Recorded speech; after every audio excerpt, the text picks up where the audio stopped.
안녕하세요. 우리 구독자 여러분들은 살면서 전화 위복의 경험을 하신 분들이 꽤나 있으실 걸로 생각합니다.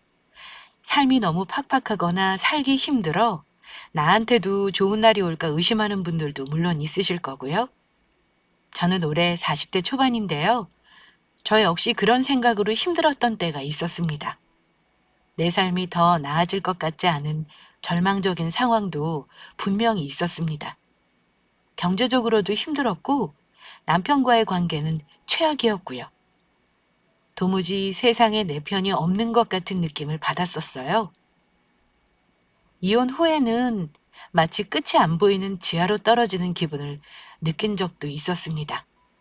하지만 저에게는 이혼이라는 삶의 위기가 어쩌면 전화위복의 가장 큰 계기가 되지 않았나 싶어요. 지금은 그때와는 전혀 다른 삶을 살고 있으니까요. 지금 혹여 힘든 일을 겪고 계시는 분이 있다면 저의 사연을 들으시고 아마 힘을 내실 수 있을 거라고 저는 장담합니다. 저처럼 평범하고 아무 미천없는 사람도 노력하면 누구나 부러워하는 인생을 가질 수 있다는 걸 아시게 될 거니까요. 일단 저는 이혼녀입니다. 전 남편과 이혼한 지 딱 10년 되었고, 이혼 당시 두 돌 막 지났던 우리 딸은 벌써 초등학생입니다. 물론 아이는 저 혼자 키웠고요. 전 남편은 아이 양육비를 제대로 준 적 없는 나쁜 인간입니다. 제가 양육비를 달라고 하면 전 남편은 이렇게 못된 대답을 했던 사람입니다. 네가 키우겠다고 이혼하자 그런 거잖아. 못 키우면 고아원에 보내. 뭐? 나 혼자 낳은 애도 아니고 당신 애야. 어쩜 사람이 그렇게 책임감이 없어? 그러고도 당신이 아빠니? 내 코가 석자인데 자식까지 생각할 겨를 없어. 아무튼 난 지금 당장 돈 없으니까 당신이 알아서 해. 이렇게 대답했던 인간입니다. 그 당시만 해도 양육비 못 받으면 방법이 없었어요. 지금이야 지금 명령이니 채권 압류니 많이들 한다지만 저는 그마저 먹고 사느라 바빠 미뤄두고 정신없이 살았던 것 같네요. 아이 혼자 키우면서 무수히 많은 일들이 많기야 했습니다만 그래도 저는 전 남편과 살았던 3년이라는 시간보다는 훨씬 견딜만 했던 것 같습니다. 그만큼 저는 전 남편과 안 좋게 헤어졌어요. 이혼하는 부부는 좋게 헤어지는 경우는 당연히 없죠. 다만 헤어지는 이유가 더 심하고 덜 심하고 정도의 차이는 있을 겁니다. 전 남편과 헤어진 지 몇 년간은 아이 때문에 간간히 소식은 듣고 살긴 했습니다. 재혼했다가 또 한 번 이혼했다는 소리도 들었고요. 또 양육비 문제로 여러 번 실랑이를 하기도 했어요. 그러다가 더럽고 치사하기도 했고 저도 살만해져서 그냥 연락 끊고 살았습니다. 그러니 어찌 사는지는 알 길이 없었고요. 우리 딸 초등학교 입학할 때도 연락 한 번 없었고 코빼기 한 번 비춘 적 없는 인간이라 아이에게는 미안하지만 아빠가 너를 찾지 않는다고 해서 너무 마음 아파하지 말아라 하고 잘 얘기해 두곤 했습니다. 물론 아이는 아직 어려서 아빠가 없다는 사실을 담담하게 받아들이고는 있어요. 나중에 사춘기가 오면 아마 소가리를 할지도 몰라도 아직까지는 어렴풋이 이해하고 있는 듯 합니다. 그렇게 난리를 치며 시끄럽게 이혼한 전 남편 이야기를 헤어진 마당에 굳이 왜 하는지 궁금하시죠? 다름이 아니라 그때 못 갚아준 복수를 할 기회를 하늘이 준 것인지 작년 코로나가 한창인 시절 전 남편에게 한 방 크게 먹인 통쾌한 사연이 있었습니다. 바로 이혼한 전 남편과 우연찮게 얼굴 볼 일이 생겼던 건데요. 소식 안 듣고 산지 몇 년 만에 만난 그 인간은 저에게 비굴한 모습으로 싹싹 빌며 구걸하듯 재결합 얘기를 꺼내기까지 했습니다. 저에게 양육비 없으니 아이를 고아원에 보내라는 말까지 했던 인간이 언제부터 자기 자식을 그렇게 애틋하게 여겼다고 아이 핑계를 대더라고요. 우리 애 중학교 가서 사춘기 오면 당신이 혼자 감당 못할걸? 다른 친구들하고 다르다는 거 알아봐라. 가뜩이나 결손가정 색안경 끼고 보는데 애가 주눅 들지 않겠어? 이래저래 우리가 애 생각해서 재결합하는 게 좋을 것 같아. 당신이 잘 생각해봐. 나는 옛날과는 아예 다른 사람이라는 거 자신 있게 말할 수 있다니까? 웃기지 마. 변했다는 사람이 지난주에 나 만났을 때는 그런 식으로 모멸감을 주니? 사람 본성은 절대 안 변해. 내 앞에서 연기하지 말고 제발 꺼져 줄래? 아빠 없이도 우리 시연이는 하고 싶은 거 다 하면서 잘 살고 있으니까 당신 같은 아빠는 필요 없어. 물론 저는 그 인간이 비굴하게 부탁하는 거 이런지하에 거절했습니다. 같이 있던 친정아빠가 쫓아내는 바람에 허겁지겁 도망간 이후로는 다행히 나타나는 일은 없네요. 전 남편 놈이 어쩌다 제 앞에 나타나게 되었고 왜 저런 말을 하게 된 건지 그 얘기를 하기 전에 제가 전 남편과 이혼한 과정을 조금은 알려드려야 할 것 같아요. 저도 다른 분들 이혼 사연 많이 들어봤지만 제 전 남편은 아마 가장 찌질한 전 남편 순위를 매긴다면 상위 5위 안에는 들어갈 인간인 것 같습니다. 게으르고 경제관념 없는 전 남편 때문에 저는 결혼 내내 고통을 받았습니다. 아주 다양하게 제 속을 썩였던 인간이고 그 인간하고 살면서 영혼까지 탈탈 털렸다 해도 과언이 아닙니다. 그나마 다행인 건 그 인간이 빚까지 내달라 한 거 거절하고 이혼했다는 겁니다. 만약 제 이름으로 빚까지 내줬다면 더 힘들었겠죠. 저는 결혼 전에는 일반 회사를 다녔습니다.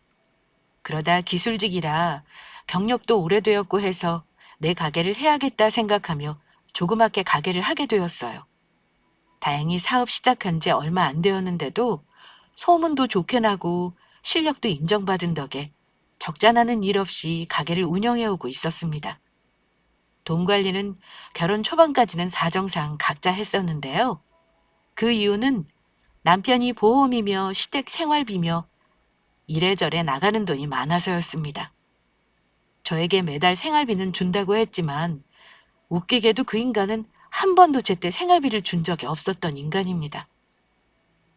남편은 원래 애 낳기 전에는 샐러리맨이었어요. 그런데 오래된 회사임에도 경기가 어려울 때 힘들었는지 남편이 월급을 밀리기 시작하더라고요. 그러더니 월급을 반토막도 안 가져온 적이 있었습니다. 도저히 안 되겠는지 남편이 그러더라고요. 이 기회에 나도 내가 하고 싶은 사업을 한번 시작해볼까 봐. 더 나이 들어서 시작하느니 한 살이라도 젊을 때 하는 게 낫지 않겠어? 지금 회사 들어가기도 애매하고 어딜 가든 눈치 보일 나이거든. 사업해본 적 없는 사람이 뭘 하려고 그래. 그냥 다른 회사 취직해보는 게 어때? 저는 남편이 못 믿어서 직장을 알아보라고 했지만 자기가 가진 경력으로는 사업을 해도 망하지 않을 자신 있다고 호언장담했습니다. 그런데 아시겠지만 수중에 가진 돈 없이 시작한다는 거 쉬운 거 아니잖아요.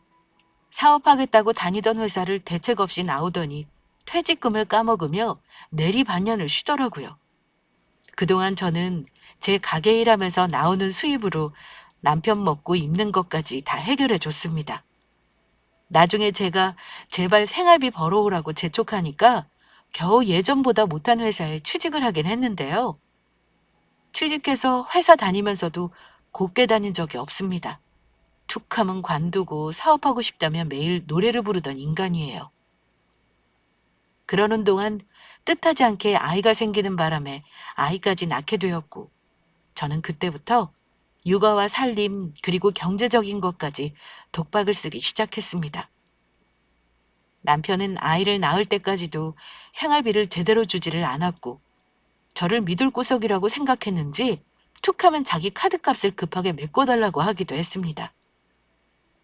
그러다가 처음 일이 터진 게 아이가 돌 지난 무렵 그 인간이 금리가 9%나 되는 3천만 원의 빚이 있다는 걸 우연히 우편물을 보고 알게 되었어요. 놀란 저는 남편에게 당장 따져 물었습니다. 당신 이거 뭐야? 진짜 미쳤구나 당신. 왜 나 몰래 3천만 원이나 이런 높은 이자를 주고 대출을 받은 거야? 당신이 이런 목돈 쓸 일이 뭐가 있다고 대출을 받은 건데 그 돈 다 어디 있어? 당신 이거 갚을 능력도 없잖아. 어쩌려고 그래? 대출받은 돈 어디 있어? 당장 내놔. 그랬더니 이 인간이 한다는 소리가 돈은 없고 버는 방법이 주식밖에 더 있겠냐? 한 달에 딱 10%씩만 벌어보려고 했는데 그게 쉽지가 않네. 말하려고 했는데 당신 이럴까봐 말을 못했어. 이러는 겁니다. 추궁해보니 이미 그 돈은 반의 반토막이 나서 이자 갚으면 끝인 상황이었고요. 이자율이 너무 높아 이건 아니다 싶었던 저는 소상공인 대출을 급하게 받아 남편의 빚을 먼저 갚아주었습니다. 그 돈이 대략 2,500 정도 들었네요. 제 이름 대출로 갚아준 거라 남편에게 이자라도 매달 내달라고 했는데 그 인간 첫 달 빼고는 한 번도 준 적이 없었습니다. 결국 그 돈은 나중에 제가 가게 빼면서 보증금으로 메꿨네요. 그런 사고만 친 게 아닙니다.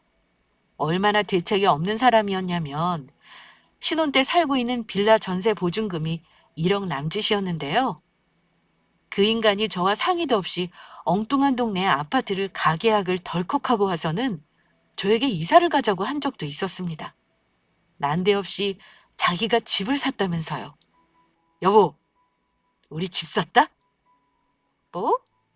갑자기 무슨 뚱딴지 같은 소리야. 지금 우리 형편에 무슨 집을 샀다 그래? 내가 가계약금 걸고 왔어. 너무 마음에 드는 매물이 나왔는데 대출 무리하더라도 우리 이번 기회에 집 사자. 저는 남편이 너무 철이 없다는 생각이 들었습니다. 정신 차려. 지금 생활비에 공과금에 차 대출이랑 당신 돈 갚아준 거 대출까지 내가 다 감당하고 있는 거 몰라? 도대체 무슨 생각으로 가계약을 한 거야? 일단 당신이 가서 집을 한번 봐봐. 당신이 마음에 안 들면 가계약금 돌려준다 그랬어. 당신도 마음에 들 거야. 지금 아니면 집 못 산다니까. 요즘 다들 대출 내서 집 사는 거 몰라?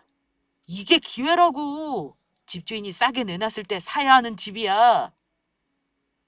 남편 성화에 어쩔 수 없이 갔는데 저는 남편이 마음에 든다는 집을 보고 경악했습니다. 집은 거의 산꼭대기 20년 구축 아파트. 게다가 제 가게에서 1시간이 넘게 떨어진 곳이었습니다. 남편은 그 집을 너무 마음에 들어 했고 대출도 자기가 감당하겠다고 다짐을 하더라고요. 마침 시댁에서 돈을 좀 보태준다고 하시길래 남편에게 물었습니다. 분명히 말하는데 나는 이 집 별로고 우리는 지금 집 살 때가 아니라고 생각해. 한 번 사면 30년을 감당해야 하는데 할 수 있겠어? 나는 사무실 운영하고 생활비 쓰는 것도 힘들어서 이 집 대출 같이 갚는 건 무리야. 당신이 혼자 갚아야 해. 그랬더니 30년을 자기가 책임지고 갚겠다는 겁니다. 그래서 이사를 오게 되었습니다. 빌라 보증금이 거의 제 돈이었기 때문에 명의는 공동으로 했지만 남편 이름으로 대출을 받았어요. 매매 대금이 2억 8천 정도 했던 것 같네요. 어쨌든 이사 오고 나서 또 일이 터진 게요. 집 사고 나서 얼마 안 돼. 남편 놈이 외제차를 타고 가게 앞에 차를 쓱 대더라고요. 황당한 제가 뭐냐고 물었더니 남편 놈이 어깨를 으쓱하고 내리면서 대출 풀로 받아서 남은 돈으로 하나 뽑은 거야. 우리 타던 차는 너무 오래돼서 어차피 바꿔야 하잖아. 이미 샀는데 어쩌냐. 나는 꼭 이 차를 사고 싶었어. 이러는데 진짜 정신 나간 줄 알았습니다. 순간 이 인간이랑 30년 동안 살면 계속 이러겠구나 싶더라고요. 진짜 당신 미쳤구나. 책임감이 없으면 생각이라도 있어야지. 내가 이 집 가장이니? 도저히 이렇게는 더 못 살겠다. 우리 이혼하자 그냥. 그때 이혼하자는 말을 처음 했는데 남편 놈은 제가 화나서 하는 말이라고 생각하는 것 같더라고요. 남편이 정말 악질인 게 뭐냐면요. 저질러 놓고 감당 못하면 내가 해결해 주겠거니 한다는 겁니다.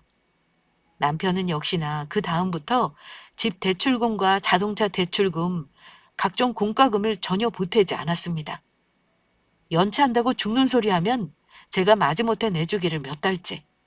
아이까지 있는 상황이었지만 이렇게는 더 못 살 것 같았습니다.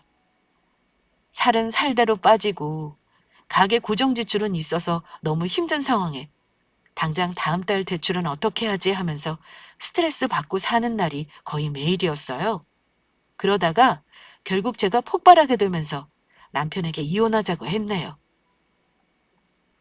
이혼하는 과정을 말하자면 그것만 해도 밤샐 지경이지만 더 중요한 얘기가 남아있으니 아이는 제가 키우기로 하고 협의 이혼했다는 것만 먼저 말씀드리겠습니다. 이 인간이 산 집 금매로 후려쳐서 저는 제 돈이랑 남편에게 갚아준 대출금 2천가량 챙겨서 딱 1억 5천 가지고 이혼했습니다. 저는 이혼 절차 밟는 동안 운영하던 사업장도 접고 말았어요.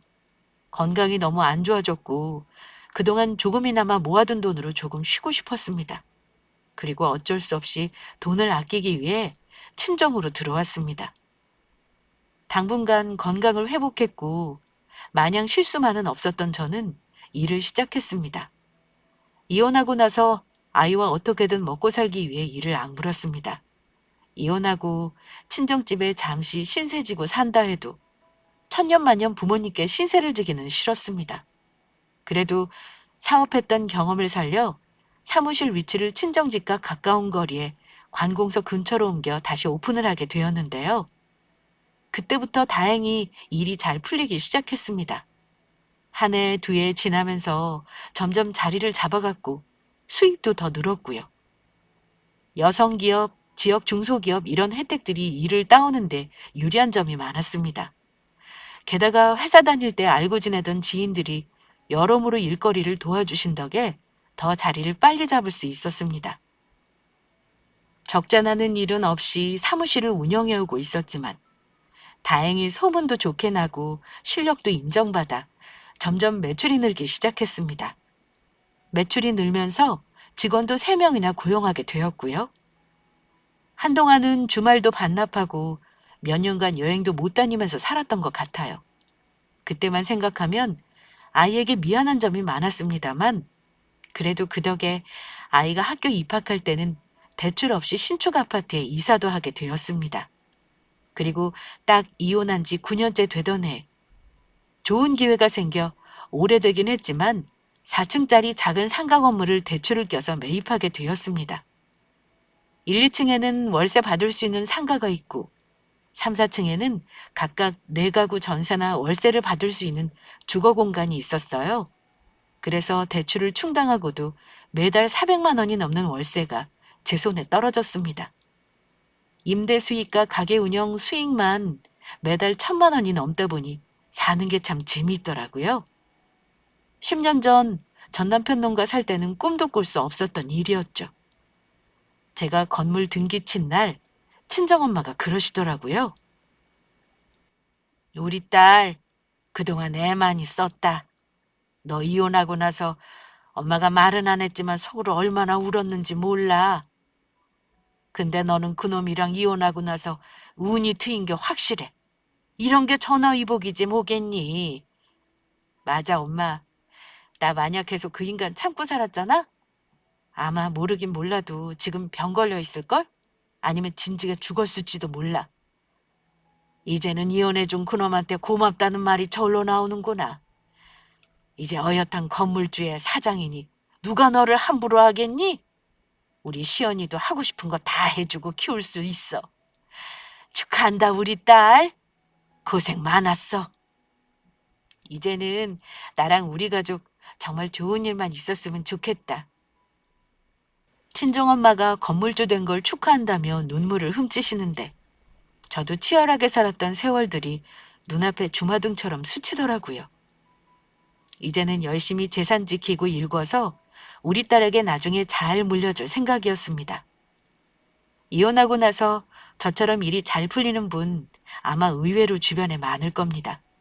저는 나이 40이 넘었지만 바쁘게 살아온 지난 날이 하나도 후회되지 않을 정도로 뿌듯했습니다.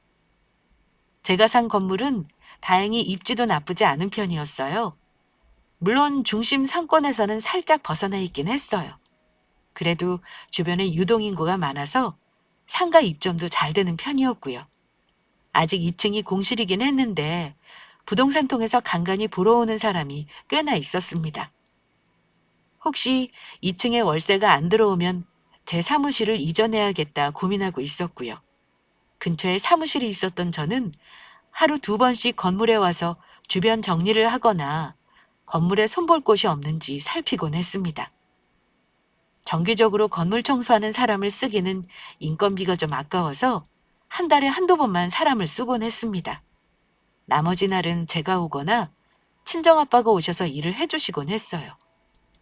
월세 관리랑 세입자들 관리하는 건 거의 부모님이 해주셨고 제가 할 일을 많이 거들어 주셨습니다. 솔직히 말하면 저는 제 소유 건물에 가서 굳은 일을 해도 기쁘기만 했습니다. 오히려 남의 손에 맡기는 것보다 내가 하는 게 더 세세히 살필 수 있어서 좋았어요. 내 거라고 생각하니까 건물에 아무리 더러운 게 묻어 있어도 닦을 수 있을 것 같은 기분이었습니다. 그러던 어느 날이었습니다. 그날은 건물 청소도 하고 화단을 좀 손보려고 일찍 퇴근 후 건물 잡일을 하고 있었는데요. 부동산에서 2층 상가에 월세를 들어오고 싶다는 사람이 있다며 보러 가도 되겠냐는 연락을 받았습니다. 마침 건물 청소를 하고 있었던 저는 잘 됐다고 생각했고 별 생각 없이 보러 오시라 했습니다. 그런데 정말 예상 밖의 사람이 제 건물의 상가 자리를 보러 왔더라고요. 맨 위층부터 계단 청소를 마치고 내려오고 있는데 제가 아는 얼굴이 1층에서 올라오고 있는 겁니다. 그건 다름 아닌 다시는 만나기 싫었던 제 전남편이자 제 아이의 아빠였습니다. 저도 놀랐지만 그 인간도 저를 보더니 처음에는 못 알아보는 듯 하다가 소스라치게 놀라더라고요. 아니, 시어머마, 당신 여기 웬일이야? 그 인간은 짧은 찰나의 순간에도 저를 머리끝부터 발끝까지 훑어보더군요.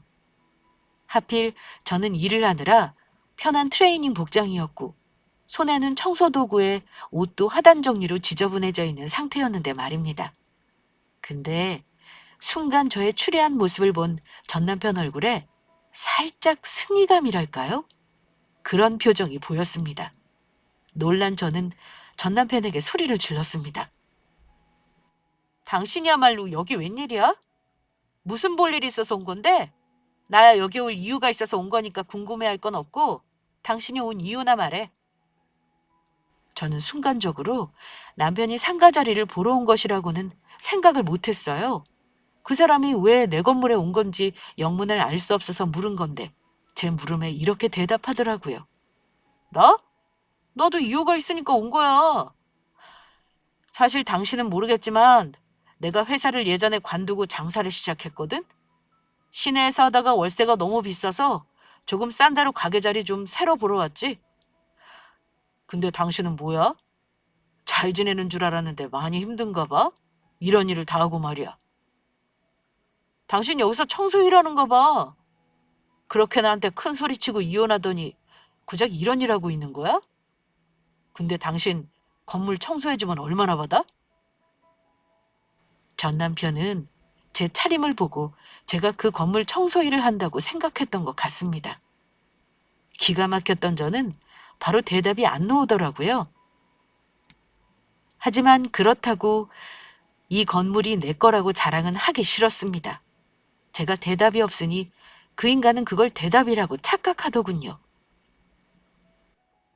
나도 불쌍하지만 당신도 참 안 됐다. 이래저래 우리 결혼하고 나서 각자 인생 꼬인 것 같다. 어쨌든 나는 가게자리라도 알아보러 다니니 다행인 건가? 당신은 사업가자던 사람이 청소 일이나 하고 왜 이렇게 망가진 거야? 근데 분명히 알아도 당신 힘들다고 해서 내가 애를 책임질 생각은 없다. 혹시 나 가게 차리면 와서 도와달라는 말 하지 말라는 거야. 나도 그동안 무지 힘들었다는 것만 알아도 겨우 대출 당겨서 가게 자리 알아보는 거니까 나 여유 있다고 착각하지 말고. 당신은 여전히 이기적이고 치사하네. 결혼 생활 내내 나한테 빌붙어 살더니만 고마운 줄은 모르고 뭐?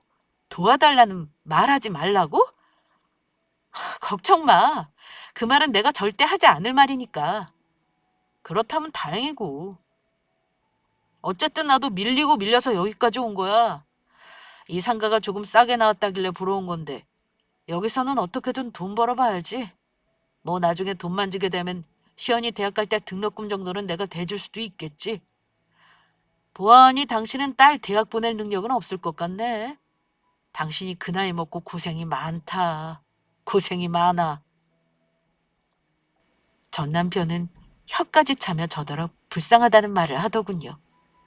기가 막혔던 저는 애써 화를 누르고 말했습니다. 당신 할 말 다 했어? 그럼 나랑 볼 일 더 이상 없는 거잖아. 이젠 그만 당신 볼 일이나 보지 그래? 그래, 나는 더 할 말 없다. 나는 2층에 상가짜리만 둘러보고 갈 거니까 당신은 당신 볼 일 봐. 이런 큰 건물 청소하려면 힘들겠네. 당신 말이야. 이 상가 월세 들어오면 우리 종종 마주칠 일이 있을 수도 있겠네. 저는 짐짓 모른 척하고 남편에게 말했습니다. 그랬더니 남편은 이런 말을 하더라고요. 당신 여기서 청소 일하면 종종 볼 일이 있겠지. 근데 당신이 불편하지 않겠어? 솔직히 나는 상관없지만 당신이 불편하면 다른 데로 일자리 알아봐. 이혼한 부부가 같은 건물에서 일하면 영 꺼림칙하잖아. 그럼 나는 바빠서 이만 볼일 보고 갈게. 당신은 청소하던 거 마저 해. 근데 여기 건물에 주인은 없나? 부동산에서 보러 간다고 연락했다는데 내가 마음대로 들어가도 되려나 모르겠네. 당신 혹시 여기 주인 알아? 잘 알지. 그렇잖아도 누가 상가 보러 오겠다면 문 열어주라고 하더라. 내가 열어놓고 내려왔으니까 가서 실컷 봐. 내가 20분 내에 와서 잠글게. 그래. 우리 다시는 볼 일 없었으면 좋겠다. 그나저나 당신 나랑 이혼하고 고작 한다는 게 청소부라서 어쩌냐? 참 당신 팔자도 불쌍하다. 그냥 내 그늘 밑에서 살았으면 이런 험한 일 안 했을 거 아니야. 뭐 이제 와서 무슨 소용이겠냐만 어쨌든 당신이 자초한 일이라는 것만 알아도 그럼 난 간다. 남편은 상가 자리를 보겠다며 자리를 떴고 저는 그 인간 뒤통수에 대고 마음속으로 소리를 질렀습니다. 그래, 누가 불쌍한 건지 어디 한번 두고 보자.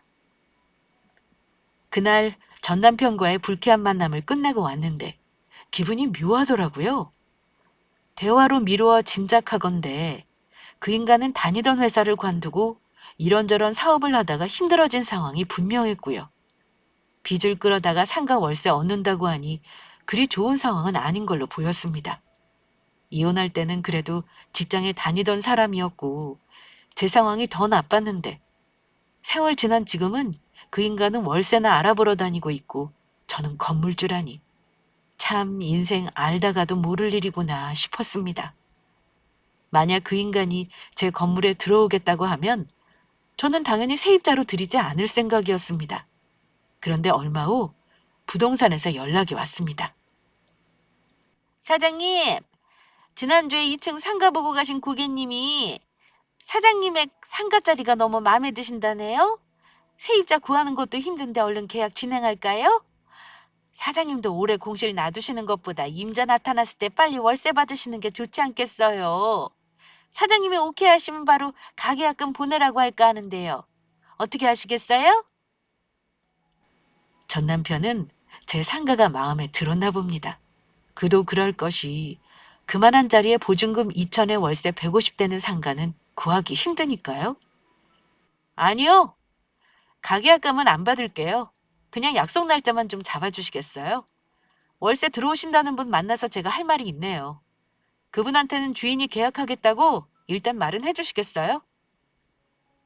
부동산 사장님에게 구두로 말을 해놓고 약속 날짜를 잡았습니다. 가계약금 받아놓고 제가 계약 안 하겠다고 하면 곤란해질 수 있지만 구두로만 계약하겠다 하고 마음 변하는 건 무슨 상관이랴 싶어서요. 그리고 일주일 후 저는 약속 시간에 맞춰 부동산으로 갔습니다. 지난번 전 남편과 마주칠 때는 추리한 차림이었지만 그날은 최대한 좋은 옷에 좋은 가방을 들고 제 고급 세단을 몰고 갔습니다. 부동산에 들어서니 마침 그 인간은 저를 등지고 앉아 있더군요. 부동산 사장님이 저를 보고는 반갑게 아는 척을 했습니다. 어머, 사장님 오셨네요. 여기 김 사장님도 미리 와 계세요. 어서 앉으시죠? 저는 대답 없이 전 남편과 중개인이 앉아있는 테이블로 걸어갔습니다. 제 또각거리는 구두 소리에 전 남편은 뒤를 돌아보더군요. 그리고 저의 얼굴을 본 전 남편의 표정은 제가 굳이 말하지 않아도 예상하실 수 있을 겁니다. 놀라다 못해 경악스러워하는 표정이었고 제가 자리에 앉으니 아무 말도 못하고 어쩔 줄을 모르더라고요. 부동산 사장님은 전 남편 얼굴을 보고 뭔가 이상하다고 생각했는지 이러더라고요. 어머, 김 사장님, 왜 이리 땀을 흘리세요? 아, 건물주 만나서 긴장하셨나 보다. 걱정 마세요. 여기 건물 사장님 세입자들한테 평판 좋은 분이세요. 요즘 자영업자들 힘들다고 월세도 엄청 싸게 내놓으셨잖아요. 너무 긴장하지 마시고 일단 준비하신 도장이랑 신분증 주시죠? 하지만 남편은 당황했는지 대답도 못하고 우물쭈물 하더군요. 저기, 이분이 건물주라고요? 뭔가 잘못된 거 아닌가? 아니, 여기 이 사람은 내가 아는 사람인데 건물주라니, 그럴 리가 없는데요? 전 남편이 버벅거리는 소리에 부동산 사장님은 어리둥절한 표정을 지었고, 그때 제가 입을 열었습니다. 그래, 내가 당신 들어오려는 상가 주인이야. 그 상가 포함해서 건물이 내 거니까 건물주라고 해야겠네. 그날 와서 나 건물 청소하는 거 보고 나 힘들게 산다고 생각했지? 근데 어쩌니? 나는 당신 생각만큼 불쌍한 인생이 아니라서 말이야. 뭐? 그 건물 주인이 정말 당신이라는 거야? 아니 대체 어떻게 이럴 수가 있지? 10년 만에 그런 건물을 산다는 게 말이 되냐고. 둘 사이 오고 가는 대화가 심상치 않다는 걸 들은 부동산 사장은 숨까지 죽이고 저와 남편을 번갈아 쳐다보았습니다. 저는 창피할 것도 없었고 그 동네 소문이 난다 해도 상관이 없었기 때문에 아랑곳하지 않았어요.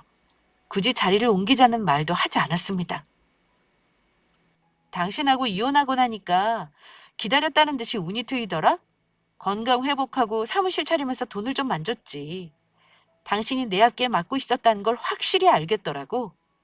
나는 당신이 없어야 훨훨 날 수 있는 사람이었던 거지. 암튼 당신이 걱정해 준 거에 보답을 못해서 어째? 내 걱정할 때가 아니라 당신 앞길이나 걱정해야 할 것 같은데?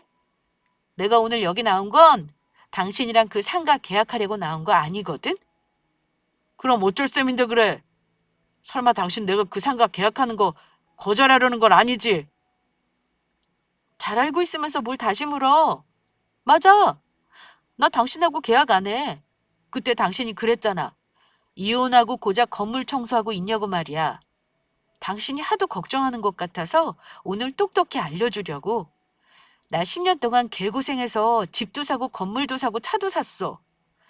당신하고 결혼 생활한 몇 년 동안 내 인생 완전 개털이었는데 헤어지고 나니까 꽃길이었다는 거 똑똑히 알아도. 그리고 내 건물에 당신은 절대 세입자로 들일 생각 없으니까 다른 곳 알아봐. 그 말 하려고 왔어? 그런데 전 남편은 정말 뻔뻔한 태도로 나오기 시작했습니다. 시원엄마, 차라리 당신이 건물 주인인 게 다행이다 싶네. 우리 이혼은 했지만 애 때문에 어쩔 수 없이 가끔은 보고 살아야 하는 사이잖아. 이 기회에 가끔 딸 얼굴도 보고 친해지는 게 좋지 않겠어? 나 월세 잘 낼 테니까 거기 들어가게 해줘. 어? 당신 참 뻔뻔하다. 어떻게 지금 이 상황에서 그런 말이 나와? 난 그럴 생각 없어. 다시는 나 찾아오지 말고 우리 시연이도 만날 생각하지 마. 이제까지 양육비를 준 게 몇 번이나 된다고 갑자기 애를 걸고 넘어지는 거야? 저는 부동산 사장에게 똑똑히 말했습니다. 사장님, 저 이 사람하고 계약 안 해요. 서로 가계약금 주고받은 거 없으니까 아무 문제 없는 거죠? 내 건물의 세입자 다른 사람으로 알아봐 주세요. 저는 할 말 다 했으니 이만 갑니다. 네, 사장님. 그럼 일단 이 계약은 안 하는 걸로 할게요. 부동산 사장은 이 상황이 당황스러웠겠죠. 하지만 그 인간이 이혼한 전 남편이라는데 아마 계약을 하라는 말은 목구멍으로 안 넘어왔을 겁니다. 부동산 사장이 고개를 끄덕이는 거 보고 저는 부동산을 나왔습니다. 그런데 아니나 다를까. 전 남편이 저를 쫓아나오더라고요. 그냥 쫓아오는 게 아니라 제 팔을 몇 번이나 붙잡으면서 얘기를 더 하자는데 정말 진절머리가 나는 겁니다. 어쩜 세월이 흘러도 인간이 구질하고 지질한 건 똑같나 싶었네요. 대체 왜 사람을 붙잡는 거야? 나 할 말 다 했다 그랬잖아. 이거 놓고 말해. 저는 전 남편이 붙잡는 팔을 뿌리치며 소리 질렀습니다. 여보, 시원엄마, 우리 얘기 좀 하자, 어? 나 사정 좀 봐줘. 나 지금 무지 힘든 상황이라 당신 만난 게 구세주 같아서 그래. 차라리 이렇게 된 거 내 사정 얘기할게. 나 그동안 어찌 살았는지 들었을 거 아니야. 당신은 이렇게 성공했는지 몰라도 나는 재혼한 년이랑 살면서 더 폭망한 거 알지? 진짜 이 나이 먹도록 나도 인생 살기 힘들다. 이래저래 빚 끌어다 쓰고 장사하는 거라서 월세 내는 것도 대출로 할 생각이었거든. 나 좀 살려주면 안 될까? 그래도 우리는 한때는 부부였고 애까지 있는 사이니까 이 정도는 도와줄 수도 있는 거잖아. 누가 당신 여보야. 남남된 게 언젠데 말 함부로 하지 마. 어쩜 당신은 한결같이 대책이 없니? 참 재주도 좋아. 남들은 한 번도 하기 어렵다는 결혼이랑 이혼을 2번씩이나 하고 말이야. 어쨌든 당신 인생 그렇게 만든 건 남 탓하지 말고 이제 스스로 잘 책임지도록 해. 미리 말해두는데 앞으로 내 건물 주변에는 얼씬거리지 않는 게 좋을 거야. 저는 전 남편을 뿌리치고 차에 올라탔습니다. 그 인간은 제가 타는 차를 보면서 또 한 번 놀란 표정으로 쳐다보더라고요. 예전에 자기 마음대로 집 저지르고 나서 대출받은 걸로 외제차를 샀던 대책 없는 사람이라 아마 저 타는 차를 보고 입이 떡 벌어졌을 겁니다. 저는 뒤도 돌아보지 않고 자리를 떠났습니다. 그 후 부동산에는 따로 전화해서 소란 피운 거 사과했어요. 다음에 세입자 알아봐주면 복비 두둑하게 주겠다고 했고요. 혹시 그 인간이 오면 절대 내 연락처 알려주지 말라고 단단히 일러뒀습니다. 저는 그 인간에게 이혼하고 나서 이만큼 잘 산다는 걸 보여준 걸로 예전에 그 인간과 살며 마음고생한 걸 화풀이한 기분이었습니다. 어차피 남남된 지 오래된 사이면서 그게 무슨 의미가 있냐 하셔도요. 이게 또 저 같은 일을 겪은 사람에게는 그렇게 단순하게 잊을 만한 일은 아니거든요. 세월이 흘러서 기억이 희미해졌을 뿐 상처 입은 사실은 영원한 거니까요. 제 입장에서는 나름의 복수였던 셈입니다. 저는 그날 이후 전 남편을 더 이상 볼 일이 없을 줄로 알았습니다. 내 건물의 세입자를 내가 안 받겠다는데 그 인간이 뭘 어떻게 하려 싶었습니다. 그런데 전 남편의 진상짓은 세월과 함께 업그레이드 된 것 같더라고요. 전 남편은 뻔뻔하게 한 달도 안 된 시점에 제 건물로 찾아와서 생떼를 부린 적이 있었습니다. 아마 수시로 저를 만나려고 하다가 허탕을 여러 번 친 듯 했습니다. 저랑 마주치자 반색하는 표정으로 다가오는데 소름이 끼칠 정도였습니다. 또 찾아올 거라고는 예상을 못했기에 저는 많이 놀랐습니다. 전 남편은 저를 보자마자 이러더군요. 시원엄마! 이제야 마주치네. 지난번에 당신이나 나나 너무 흥분 상태라 얘기를 잘 못한 것 같아서 말이야. 오늘 마지막이라 생각하고 찾아왔어. 내 부탁 좀 들어주라. 나도 그날 이후로 고민 많이 했다. 무슨 얘기를 할 게 있다 그래? 나는 할 말 없어. 자꾸 이러면 경찰 부를 거야? 당장 돌아가. 우리 이혼하고 세월이 얼마야. 그동안 힘들다 보니 당신 생각이 많이 나더라. 그래도 당신이 나한테는 제일 너그럽고 잘해줬었는데 내가 너무 함부로 했던 것 같아서 많이 미안했어. 게다가 우리는 애도 있잖아. 우리 시연이 말이야. 그래도 아빠가 멀쩡히 살아있는데 아빠도 안 보게 할 생각은 아니지? 우리 그냥 애를 생각해서 차차 다시 합치면 안 될까? 우리보다 애를 먼저 생각하자는 거야. 그 인간이 갑자기 관심 없던 딸을 언급하는 이유가 뭐겠어요? 딸을 핑계로 어떻게든 저랑 합쳐서 제 건물이랑 재산을 다 누리고 싶다는 속셈이었던 거죠. 누굴 바보라 하니? 당신이 뭐라 그랬는지 기억 안 나? 내가 양육비 달라고 하니까 키울 자신 없으면 고아원에 보내라는 게 당신이었어. 근데 갑자기 딸이 그렇게 애틋한 이유가 뭐야? 딸을 빌미로 어떻게든 나랑 다시 합치고 싶은가 본데 꿈 깨! 나는 당신 속내 훤히 들여다보이니까 이제 와서 내가 로또라고 생각이 드는가 본데 허튼 수작은 안 하는 게 좋을 거야. 경찰 부르기 전에 당장 돌아가. 제발. 내가 이렇게 부탁할게. 당신 아니면 나 진짜 죽을지도 몰라. 내가 진짜 잘못했어. 우리 시연이한테도 내가 다 사과할게. 제발 나 한 번만 받아주라. 지금은 당신 혼자 다 할 수 있을 것 같지? 우리 딸 사춘기도 해봐라. 그때 가면 아빠 빈자리가 얼마나 큰 줄 알아? 그때 가서 후회하지 말고 지금 결정 잘해. 우리보다는 애를 먼저 생각하자. 전 남편 놈은 갑자기 무릎까지 꿇으며 제 바짓가랑이를 붙잡았지만 저는 힘껏 뿌리쳤습니다. 당신이랑 이혼 전에도 나는 독방 육아로 애 키운 거 몰라? 나 혼자 잘 키울 수 있으니까 정 걱정되면 우리 앞에 나타나지 마. 다시 한 번만 더 찾아오면 오늘처럼 말로 안 끝내. 당신이 지금 이러는 거 범죄나 다름없다는 거 똑똑히 알아도 그 나이 먹어서 콩밥 먹고 싶냐? 다시는 찾아오지 마. 저는 다시 한번 단호하게 말하고 그 인간을 내쫓았습니다. 제가 112를 부르는 신용을 하니까 꼴에 그건 무서웠는지 도망가더라고요.